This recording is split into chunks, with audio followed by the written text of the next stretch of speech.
how to attach and send a map location in text messages on the Samsung Galaxy S25, S25 Plus, or the S25 Ultra. First, tap on the home button to return back to the home screen.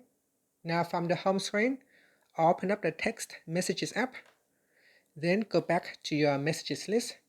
And from here, you can compose a new text message or open up an existing text conversation. Now go down to the text field and then tap on the add button. From here, you tap on location. This will allow you to pick a location from the map here. By default, the map will show you your current location. You can use the current location as suggested, or you can use the pin here and select a new location. So I'm going to zoom out, so pinch in to zoom out on the map. Now go to a new location where you want to attach.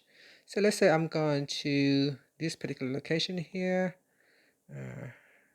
So Rustica, Newcastle Beach. So we're going to go to the beach. So we tap on the location. And here it will show you the address on the pin. After that, tap on the attach button right there. Okay, so that will send the location of that place into your text message. So let's do it again. So a location, and then here I'll place the pin here. Okay, so we can then, after that, we can then tap on the send button. So you cannot attach, but you basically send it. So tap on the send button, and that will send the location on the map to the other person. And that's it.